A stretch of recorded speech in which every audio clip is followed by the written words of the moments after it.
Thank you. Thank you very much. Thank you, Andy and Skip, and thanks to the Clinton School of Public Service for hosting me tonight. And Andy, before the night is over, I think I need to get that leftover dessert recipe from your grandmother. That could make a really good addition to the second book. Serve yourself seconds. I don't know, whatever I'm going to call it. So before I go any further, though, I have to make a confession. And that is that when I got Nikolai's email asking me to be a 2011 Clinton Distinguished Lecturer, and I saw that the previous speakers had included Michael Bloomberg, Henry Kissinger, and Madeleine Albright, I was tempted to write back and ask, are you sure you got the right guy? This must be some kind of mistake. You've already had Bob Woodward, but did you mean to invite him back? Somehow get the wrong email address of a different person at the Washington Post? Serve yourself, it's the name of a song by John Lennon. Maybe you thought possibly you were getting Yoko Ono. I'm not sure. I realized that I couldn't actually say any of that, though, because if the invitation was correct, and I was the intended recipient of the invitation, I, of course, couldn't let on that I harbored any doubts about my own abilities to give a speech on the topic or the importance of my message. So instead, I, of course, said thank you. I'm flattered. I'd love to come. And have you invited many cookbook authors before? Apparently, I'd be one of the first, and Nick indicated that the reason he thought of me is that the mission of my cookbook, Serve Yourself, might particularly resonate with all of the single students here at the Clinton School. So it appears, obviously, that the invitation was indeed correctly intended for me, so I thank you for it. And I hope I do have some things to say that you all might find interesting. I'm going to start by telling you a little bit more, expounding on the bio that, that Andy was summarizing about me and some of the food experiences I've had that have brought me to my current way of thinking on the subject and that led me to write the cookbook. Bartender from last night. Thanks for coming. It's the life of a food editor, what can I tell you? First of all, I grew up the youngest of 7 kids in San Angelo, Texas, and I'm not sure how many of you know just where that is, but if you don't, I can tell you that its biggest claims to fame are the following. Number 1, it is home to the band known as Los Lonely Boys. Number 2, it is the nearest big city to a little place called the YFZ Ranch, where the Mormon sect made news a few years ago. So some of the photos that you might have seen of the women in their little house on the prairie dresses and their pulled back hair were taken on the steps of the Tom Green County Courthouse in San Angelo. And San Angelo is where the children were first taken after the raid. Number 3, it is one of the largest cities in the country without access to an interstate highway. That means that for the most part, if you find yourself in San Angelo, it's because you intended to find yourself in San Angelo. I guess the exception might be that if you're part of a Mormon sect raided by the government in a nearby town and you go to San Angelo because you're trying to get your kids back. It's the only other reason. Now, I was raised there in the 1970s, and it's a sheep ranching capital. And interestingly enough, it really demonstrated in a pretty large way the opposite of the locavore philosophy that has become, I think, deservedly popular these days. San Angelo was where thousands of sheep were raised. There was so much shearing there that we actually had Miss Wool pageant every year. But eat lamb? I honestly didn't even know that you could eat lamb until I was in Austin at college. The 3 most popular meats to eat in San Angelo were beef, steak, and beefsteak. We had steakhouses of statewide repute, actually. The best of them were connected to the same German immigrants that populated the Texas Hill Country about 4.5 hours east. And the biggest name in steak in town was Zentner's. And then a place opened up by Zentner's daughter called Zentner's Daughter. Just down the street from my house was a place called Margaret Heinen's Western Sky Steakhouse. And it was my favorite. Her cooks, she was German, and her cooks grilled the steaks over wood, but they rubbed them with garlic and dusted them with just a little bit of flour, just enough to make for the tiniest little crust on the steak. And as everywhere else in San Angelo, they also sold the steaks, for some reason that I've never really figured out, they sold the steaks what they called KC style, which supposedly stood for Kansas City, but it was a way of serving them by the number of diners, not by the number of steaks. So if you ordered KC for 3, they brought you enough steaks on a platter to serve what they said was 3, but it was really 6 or 7. And of course, interestingly, when I went to steakhouses in Kansas City for the first time and asked about KC style service, they had no idea what I was talking about. The other big food tradition in town was, of course, Tex-Mex. Enchiladas, free chips and salsa, flautas, sopapillas, I see you nodding your head, margaritas, salt or no salt was the only applicable question. And frankly, I ate that more often than steak because it was so much cheaper than steak. Although now when I go back to town, I can't get over how cheap the steak is compared to other places that I've lived. My biggest disappointment when I visited as an adult, though, came when I learned that the biggest name in Tex-Mex restaurants, Hangry's, had become the biggest name in steaks. Hangry had bought out some of the steakhouses, meaning that at the original Zentner's, you could now get enchiladas and KC-style steak. And unfortunately, neither was done very well anymore. Thankfully, he didn't take a page from Ruth's Chris and try to call it Henry's Zentner's or Henry's Zentner's Daughters or anything like that. Now, my mother at home, she didn't really make anything that resembled what was being served at restaurants around town. She's from the Midwest, and it was the 70s, so she was making things like that famous meatloaf baked under the can of cream of mushroom soup, or what she called Texas salad, which other people sometimes call taco salad, although hers didn't include beef. And I'm going to give you the recipe right now. So if any of you have a pen and you're really interested, you can write it down. I'm going to go real slow. 1 head of romaine lettuce, shredded. 1 block of cheddar cheese, grated. 1 can of pinto beans, drained. 1 large bag of Fritos, crushed. And 1 bottle of Catalina French-style dressing. Opened and glugged. My big confession, of course, is that I liked it as a kid, but I only liked it on day 1. On day 2, well, it lost just a little bit of crunch, as you might imagine. But my mom did make most things from scratch, and I have long since forgiven her for making broccoli in the pressure cooker. Like I said, it was the 70s. You guys remember. Some of you remember. One thing that I didn't forgive her for the longest time, though, was telling me that margarine and butter were one and the same. Guess which one she served? So it wasn't until I went to a friend's house and his German immigrant mother, really like directly from Germany, served us the most incredible dark bread with the most incredibly flavorful margarine. And I just, went on and on about it, and she said, well, this is not margarine, this is butter.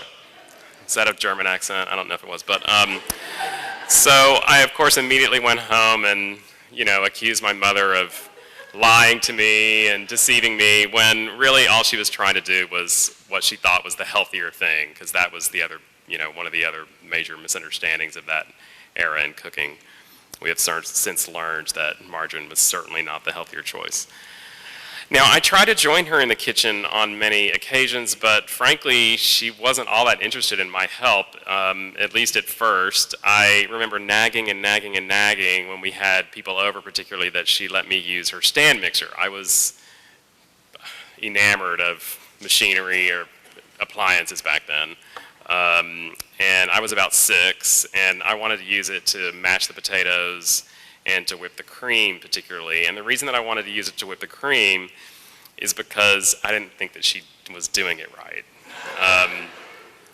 I had this standard that I had had at other people's houses. She didn't serve us Cool Whip, but I had had Cool Whip, and I just thought that cream should be as thick as Cool Whip, and that she didn't whip her cream long enough. So we would get into these arguments where I would say, like, whip it more and more, and then when she'd let me do it, she would always say that I was going to turn it into butter if I kept whipping it. Of course, later, you know, as an adult, for my own dinner parties, I realized that, you know, if you keep whipping it, and if you put salt and maybe some herbs in instead of confectioner's sugar and vanilla, it actually makes really great butter. So, not exactly butter, but a really nice spread to serve at the table. The first real thing I learned how to make was that famous Texas staple, chicken fried steak. Do you guys like chicken fried steak? And I write an essay about it in the book. The lesson was from my stepfather, who was from a little town called Miles, Texas, and it was mostly silent because he didn't really say very much. He still reminds me of Clint Eastwood's character in Bridges of Madison County, you know, tall, very quiet. And the recipe was very simple. Pound the steak, dredge it in seasoned flour, fry it on both sides in corn oil in a cast iron skillet until it's golden brown, add cream to the pan, scrape it up, and stir until you have gravy. The second thing I learned how to make was cornmeal crusted catfish, which was pretty much exactly the same recipe. No cream gravy really, but and obviously catfish and cornmeal instead of flour, but pretty much the same thing. But as Andy mentioned, what was perhaps the biggest influence on my food sensibility came when my mother asked me to start buying the family groceries. And the reason, I was 8. And the reason that she asked me is because my father was in the Air Force, and San Angelo is home to Goodfellow Air Force Base, and that's one of the reason that we were there. And when they divorced, she lost privileges to go on the base and to shop at the discount base commissary, but as his children, we did not lose the privileges. So she learned this loophole really quickly, and she asked me to do it, and I was actually really interested in doing it. There were only 2 kids at home at the time, my older sister Julie and me, and Julie was not at all interested. She would rather lay out by the pool at the base and work on her tan, something that I didn't get interested in until a few years later. So once a week, my mother would drop Julie off at the pool, and she would continue on to the commissary, and she would drop me off with a shopping list, an envelope stuffed with coupons, cash, and I bought on my own this little red clicker counter thing. This was, way before even calculators, I think. God. And, certainly now I have a shopping app on my iPhone that I would be doing all this with. But the deal was, if I got everything on the list and I came in under budget, I could get something for myself. So I was motivated. And my mother still likes to tell the story of when the bag boy, who was at least twice my age, escorted me out to the car that first time after I shopped. He didn't see my mother waiting inside, and he pulled the cart up to the car and stopped and looked at me and said, "Don't tell me you're going to drive." Now, my mother's trust in me to handle something so important as grocery shopping for the family did much more than just help me learn to comparison shop between brands of soup, or to pay attention to the expiration dates on packages of meat, or to learn how to pick a ripe tomato. She was teaching me, obviously, how to become independent. And she started letting me help out a little more in the kitchen too.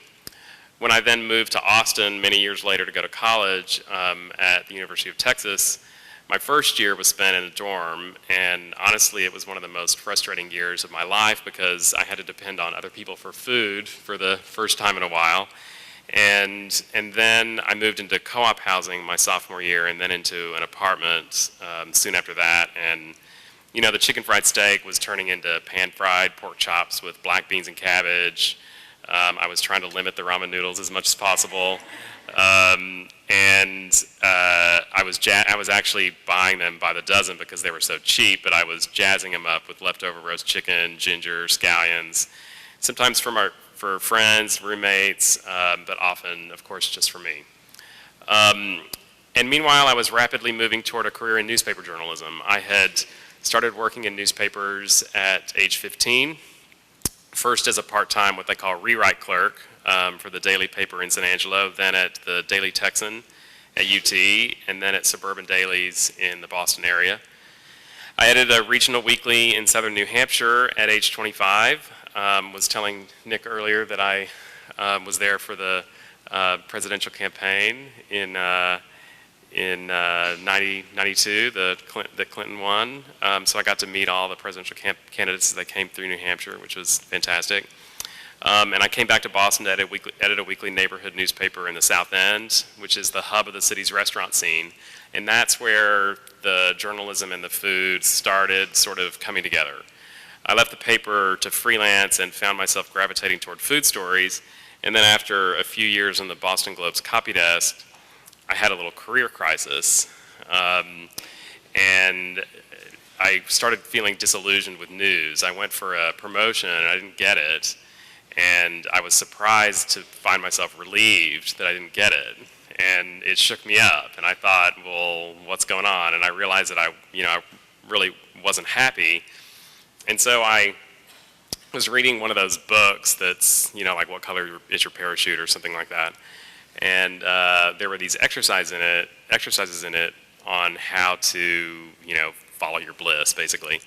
And so I, looked at them and I made this plan for how I was going to do it. And one of the first ones was to close your eyes and meditate on the idea of yourself working and happy.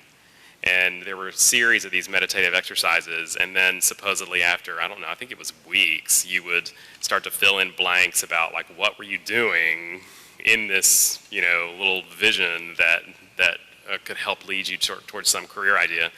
And I closed my eyes for about 5 seconds and opened them and went, oh, it's food. So that was it. I pretty much realized that all my favorite stories had been about restaurants and chefs, and my favorite interviews had been about food, and that I'd been cooking my whole life and shopping, and it was pretty apparent to me that that was what would make me happy. So I kept my night job. I was working nights at the Boston Globe, but spent several days a year in a really wonderfully quirky but intense culinary school in Cambridge, Mass. Then started putting all my energy into writing food stories in my spare time, and eventually worked my way to the Globe's food section full-time, and then to the Washington Post about 5 years ago. And frankly, as I said, I moved toward food journalism because I found myself tiring of news, but guess what's happened in the intervening years? Food is news, big news. And actually it turns out that it wasn't news that I was tiring of, it was just that I needed to focus on one thing that represents both my passion and my journalistic calling. And I've really been happy to be able to be in a position at the Washington Post to help direct good coverage of food and food news, and to have a role, however small, in what's an increasingly important debate in our country right now. You have no doubt heard some of the statistics. We have, I'll start with the most dramatic, what I found so shocking the first time I heard it, that we have given birth to what experts say could very well be the first generation of Americans who probably will not outlive their parents. Have you heard that? We waste 40% of the food that we buy, and nearly 1 in 4 children in America struggles with hunger. And there are important debates happening right now about how to address some of these issues and others involved in food. One of the most important questions I think that a lot of people are asking is whether the local organic food movement is elitist, whether it bypasses low-income people.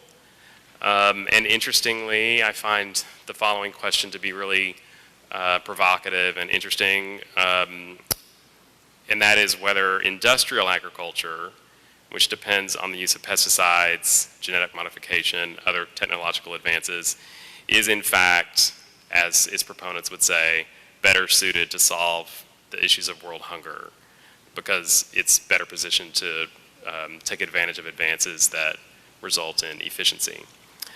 These are very difficult questions, and God knows I don't have the answers to them, but I am privileged to have met and read the work of people that I think have figured some of it out.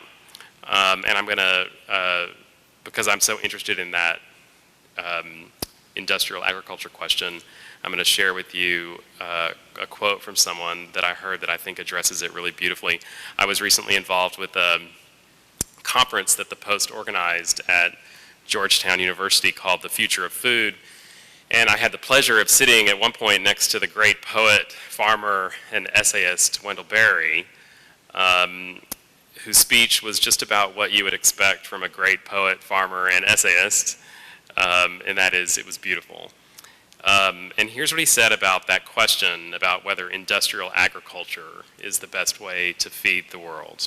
He said, "There is no use in saying that if we can invent the nuclear bomb and fly to the moon, we can solve hunger and related problems of land use.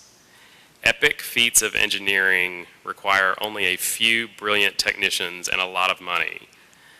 But feeding a world of people year to year for a long time requires cultures of husbandry fitted to the nature of millions of unique small places. Precisely the kind of cultures that industrialism has disvalued, uprooted, and destroyed," which I thought was amazing. I cannot put things as succinctly or as poetically as Wendell Berry, but I do have some strong beliefs about food, and one of them is the following. I believe that the missing link between you and your health, the health of your family, whether you have one now or you plan to build one later, and in fact the health of the planet, is cooking. Food is cheaper if you cook it yourself and you know how to do it in a way that's not wasteful. Food is more sustainable if you make the choice to buy it from farmers who grow it in a way that respects the land, or of course if you grow it yourself in such a manner.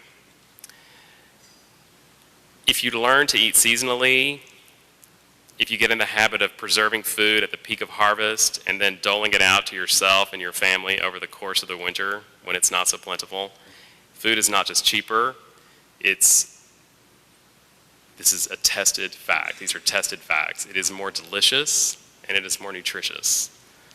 It's not just an opinion. That's actually been studied, believe it or not. For the students who are here, or anyone else, you may not have families yet, as I said, but you will. And I believe that you're not going to be able to take care of them in a way that's healthful and nourishing unless you first practice on someone else. Do anyone know who that person is I'm talking about? Now, believe me, the irony of being someone who wrote a cookbook with this title, speaking at a school with this name, has not been lost on me. You guys aware of the irony?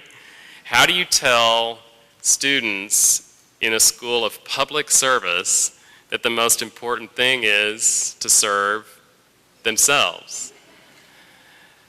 Well, I think of it this way. You know that safety instruction speech that the flight attendant makes on the airplane?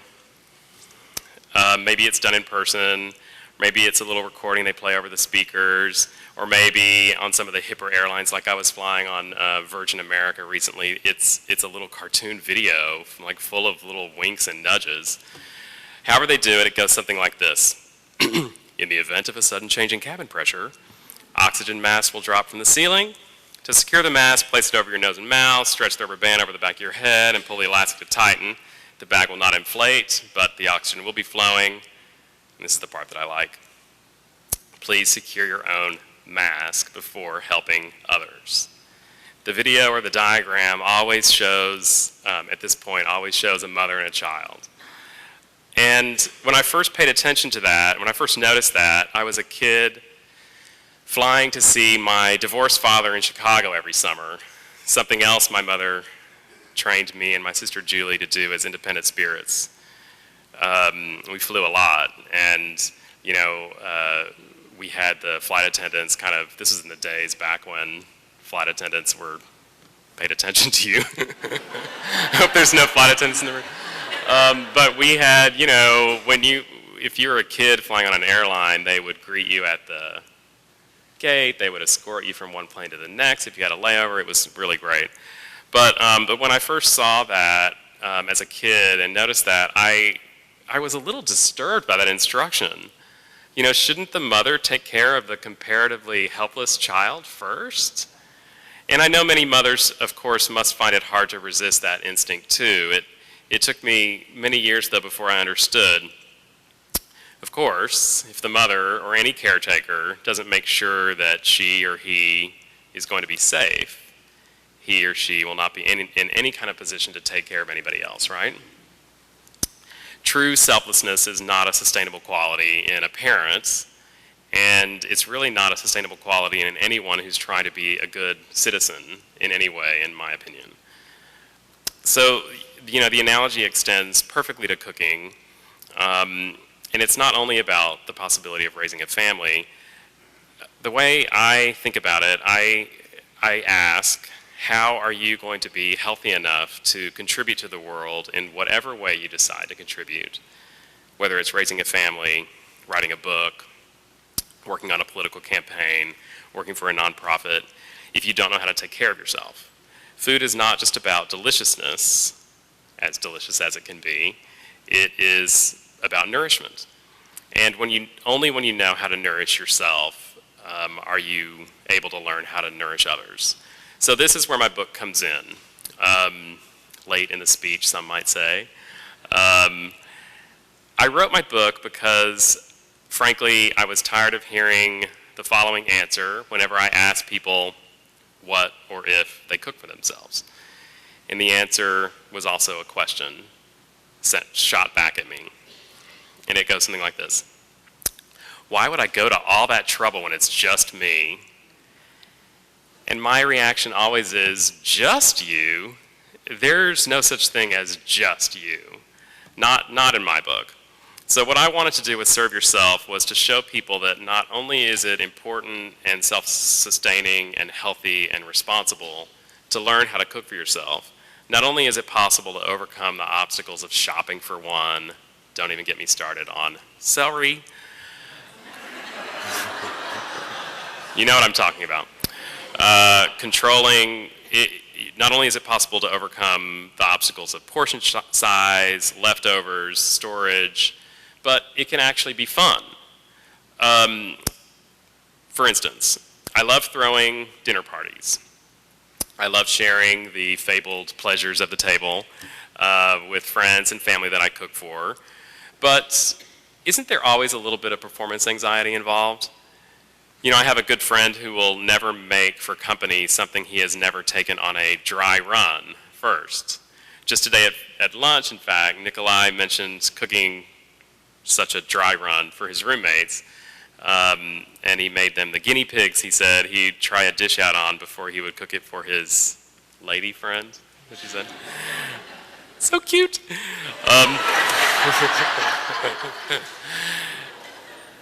But when it's just you, when you're, as the food writer Laurie Colwin put it, when you're alone in the kitchen with an eggplant,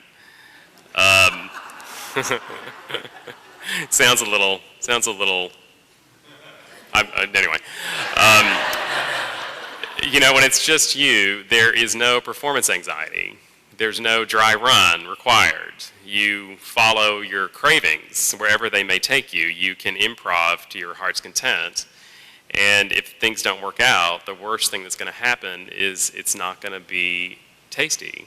And if you don't want to eat it, you don't have to eat it. And that's the day that you can ring up your local pizza place and you can try again the next day, and there's nobody there to judge you for it.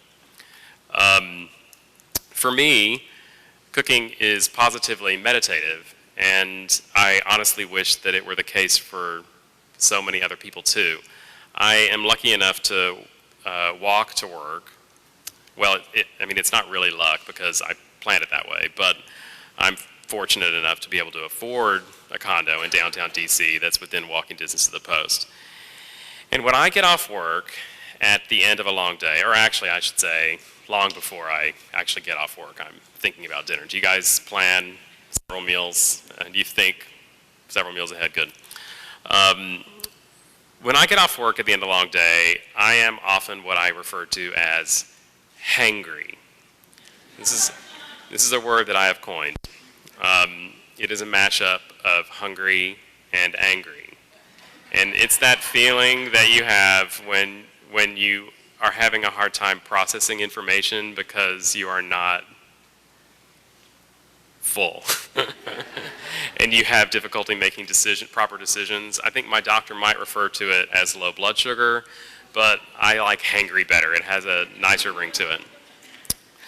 But it's dangerous because when I'm hangry, and I'm presented with immediate access to food, I will take it no matter what it is, and my judgment goes out the window. But if I have planned well enough, this hunger doesn't get the best of me because I have the means to satisfy it at my disposal. So I start thinking on that walk home, what's in my pantry, what's in my fridge, what's in my freezer, what combinations do I have that I might be able to put together, and what combinations do I have that I might be able to put together without going to the store. That's the goal, right? Is to not have to go to the store. I have a pantry and refrigerator and a freezer that, would make most families of four jealous. A blog in DC asked me last year if they could come, if I would be part of this series that they did called "What's in Your Fridge," and they photographed and cataloged everything in the fridge of I think I did about a dozen notable food people. And mine took 3 hours to do. And it took them twice as long to do, and it was twice as long as the next longest person. And I was the only single person that they did.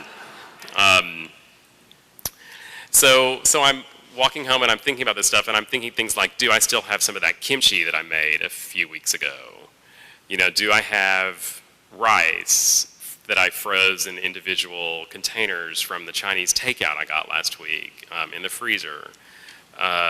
Do I have a head of cauliflower sitting in what I like to call the rotter?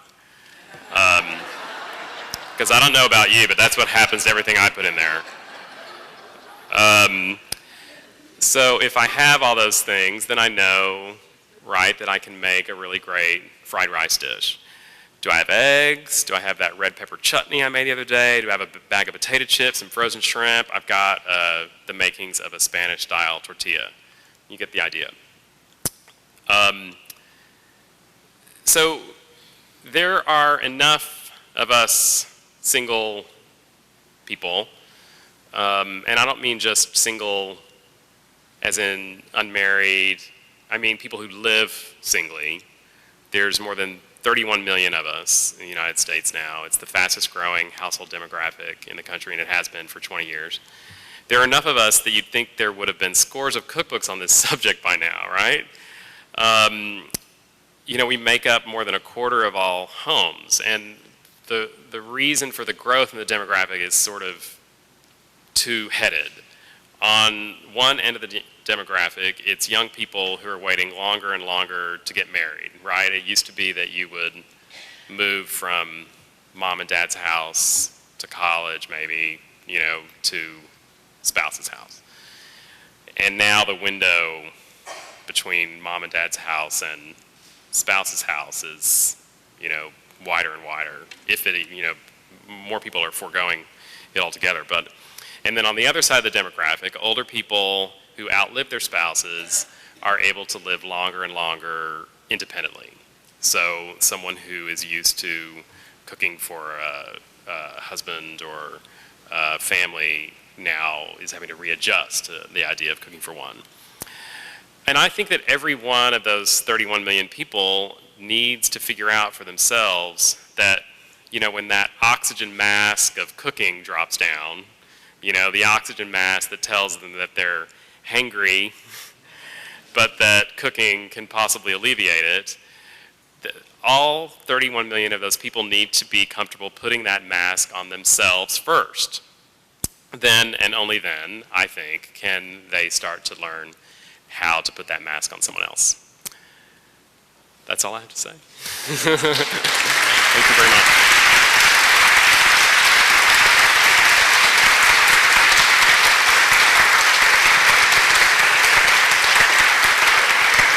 And Thank you, Joe. And we do have time for some questions. If you raise your hand, we'll get a microphone to you. Really? I didn't shut down every argument that you might have had, did I? Okay. Do you yourself have a garden? I do. I have a community garden plot in behind Masonic Temple in D.C. that's been around for about 20 years. I have a little 6 by 12 foot garden plot that I waited 3 years on a waiting list to get. That's how, and community garden plots in cities all over the country are way overbooked, and you know, we need so many more of them. If anybody's interested in gardening, there's also a group that I heard about in DC that I think was trying to get going in other places. It was a website that would match up people who didn't have space to garden with people who had space and weren't gardening, which is really smart. So you could like go over and grow carrots in somebody's backyard and then give them to them for the privilege of letting you garden there. But sadly, we just found out 3 weeks ago or so that the temple is closing the garden. So I'm devastated. Yeah, they're doing a historic renovation project, and even they have. So it's so annoying. They have in addition to the garden, right next to the garden, they have a huge lawn, and they've decided that they need a place to stage their equipment for the renovation project. So guess where they're putting the equipment? Not on the lawn.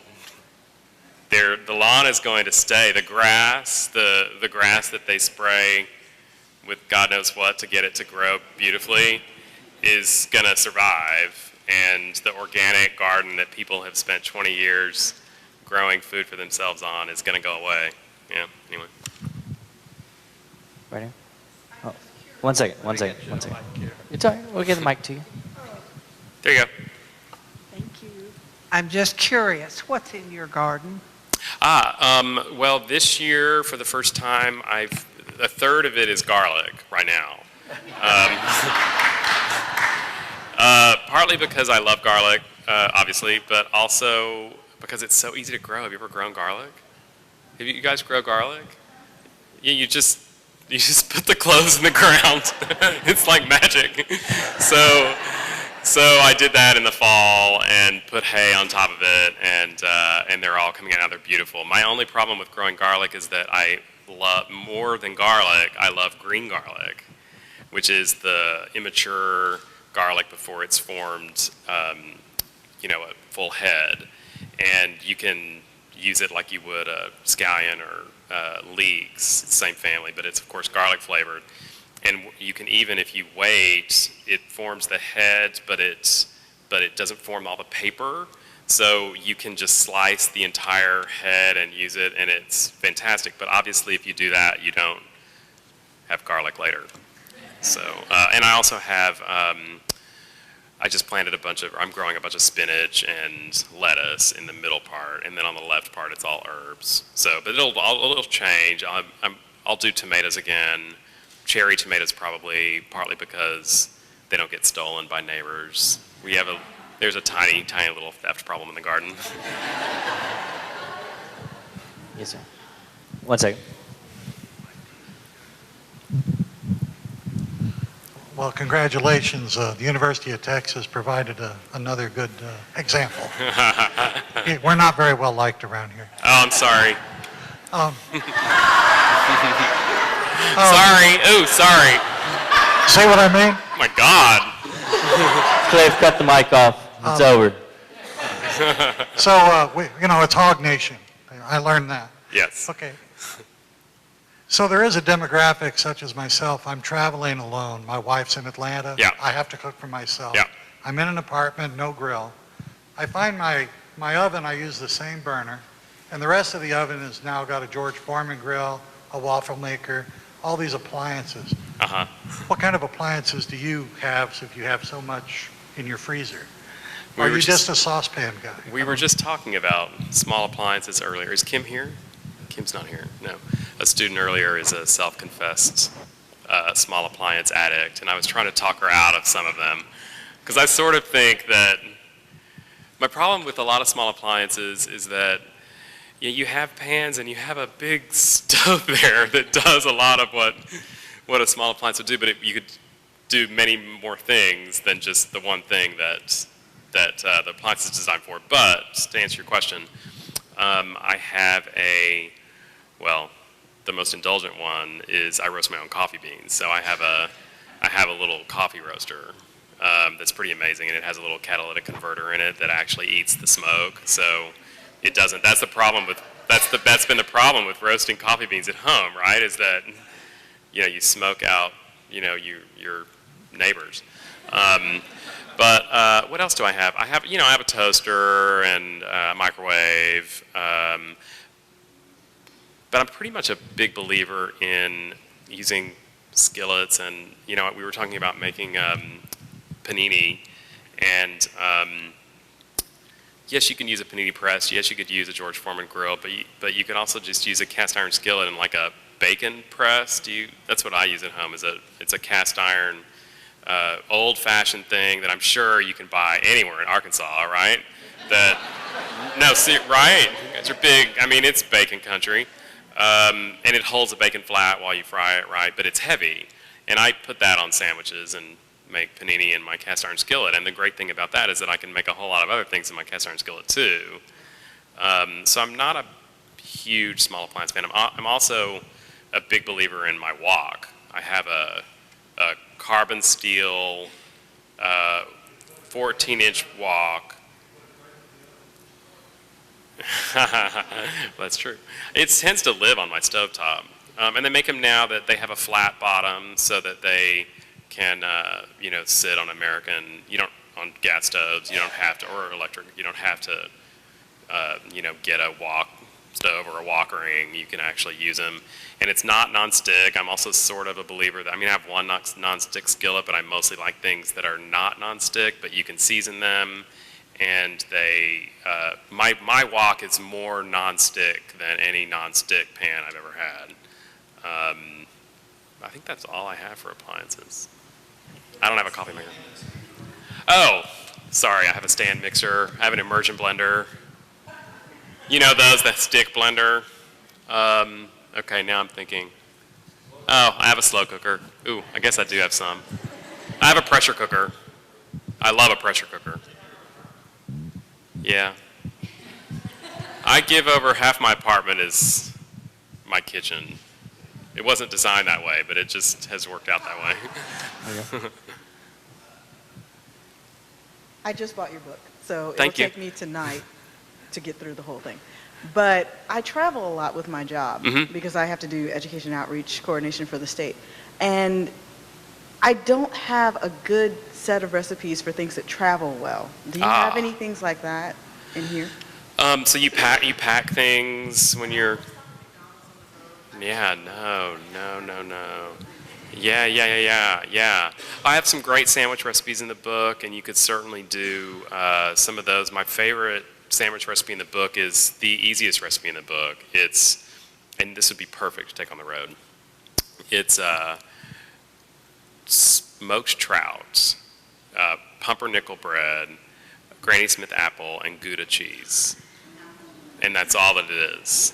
And all those things would be very easy for you to have in your cooler. Like you could have the smoked trout in a little Ziploc bag. You could have the apple. You don't need the whole apple for each sandwich, but you could use half the apple for the sandwich and you could eat the other half for dessert. And then the Gouda, obviously cheese, is a great thing to take on the road. But I also have, I have stir fries and like fried rice dishes in the book that I think would travel well as they're good lunch dishes, take to work and stuff. But I think you would want to do sandwiches probably. How do you re-season an iron skillet? Is it rusty? She asked, how do you re-season an iron skillet? Is it because it's rusty? So you scour it with, still resist the urge to use soap. You know you don't use soap on a cast iron skillet, right? So, but if it's rusty, scour it with steel wool, or you can do a combination of oil, like peanut oil, and kosher salt, and you use that to scrub it, and you scrub it until the rust goes away. And if you feel like you need to, season it again, if you've scrubbed off too much stuff, you just pour oil in it and like bake it at a low temperature for, this is one way to do it, at a low, like a 250 for however like long you can stand it, like overnight, and then pour it out and wipe it out, and it should be pretty good to go. I mean, I usually just, anytime it starts seeming kind of dry, I heat up the skillet. One of the things that's really important, I think, with a lot of cooking that people don't necessarily know, I mean, you see on cooking shows and stuff where they make sure that the oil is hot before you put the food in it, but did you know that the pan should be hot before the oil goes in? And the reason for that is the pores of the metal open up when the pan heats up. And what's happening with cast iron when you're seasoning it is the oil is getting into the metal. And if the skillet isn't already hot before the oil goes in, then it doesn't create that slick surface that you want.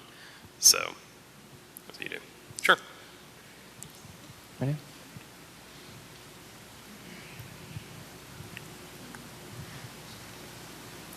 Oh, okay.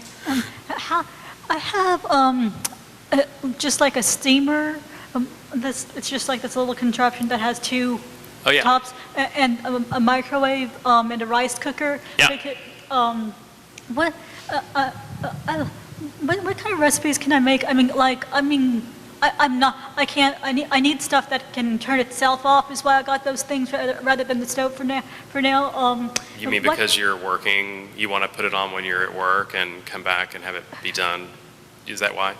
Yeah, and I just need to turn itself off automatically. So, and I used to use the stove. I'm not used to this. And right now, right now I'm kind of like I know how to do sandwiches and a couple other things, and then I eat out. It seems to end up that way. I want to have breakfast, lunch, dinner at home, and eat out maybe once a week rather than eat at home once a week. Well, the first thing that I think of, and you're about to come into the summer, is I would encourage you to do a lot of cold salads and grain salads, and rice is really great in salad. Once you cook it, I wouldn't cook it fresh for this purpose. I would make like I would fill your rice cooker, with rice and make as much rice as you possibly can, and then I would freeze it in small Ziploc bag, like a cup or so at a time, and then I would pull it out and let it thaw and use it in grain salads. I've got a couple that use farro in the book that you could very easily use rice with instead. So there's one that's dried cherries and pecans and arugula that I think is really great, and and that would be very, very easy for you to put together. But can I ask you why it needs to turn itself off? Like are you comfortable talking about that? I mean, you can't turn. It's a health. I have epilepsy, and right now I've had seizures lately, so it needs to turn itself off. So just in case, I see. Yeah, I see. Well, I think it's smart to have a rice cooker. Rice cookers are great. The other thing that I would suggest is a slow cooker. They have slow cookers that switch to the keep warm setting.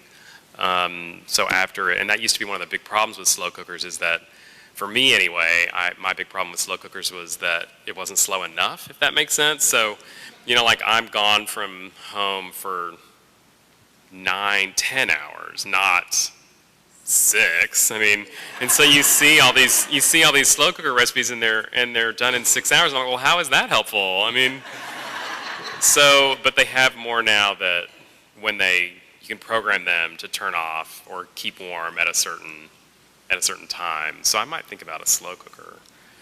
because it's good for beans too. It's really, really good for beans. And that's the other thing that I might suggest is that you make big pots of beans in something like a slow cooker, and then again, cool them down, store them in individual containers in your freezer, and kind of pull from them. I think beans are great in salads too. We have time for one more. I'll take it then. Get back at you. What would be your go-to? I guess whether it be a weekday where you're getting home from late and you're hangry. Yep. What would be something that you would go to? Is it just the mood that you're in, or what would be your one go-to? I mean, part of it is that is the results of that mental inventory that I make of what's in my pantry and freezer. But I always have eggs. I always have eggs. I always have sweet potatoes. I always have corn tortillas. Those three things. If I don't have eggs in the house, it makes me really nervous. Like when those bloggers came over and did the what's in your fridge thing, and I swear I have enough food to live on for 6 months. I mean, the snowpocalypse and stuff that we had in DC a couple years ago, people were like rushing to the store. I was like, I got everything. But eggs are the thing. If I don't have eggs, I get really nervous. So I would probably make, I have a recipe in the book for a taco that's sweet potatoes, fried egg, and this roasted salsa that I like to make. But I also make lots of frittatas. Frittati? And you're Italian. Frittati? Uh-huh. Yeah. Frittata. And I do lots of chopped salads, and I've been doing this thing lately where I like to put eggs. I like to make an omelet Japanese style and let it cool and chop it and put it in salad. So I have a recipe coming out next week in the Post for a baby kale salad that I got inspired by this really great restaurant in LA. And it's baby kale, thinly sliced, that you toss with lemon juice and let it sit, and it sort of wilts a little bit. And then I make an omelet with miso. I whisk miso into eggs, and sometimes I put mushrooms in it, and then I let it cool, and I chop it, and I put it in the salad with chili oil and with crumbled croutons, like crackers or something crunchy, or maybe nuts, something to give it a little texture. I've been eating that a lot lately. All right. Well, thank you very much, Joe. You're welcome.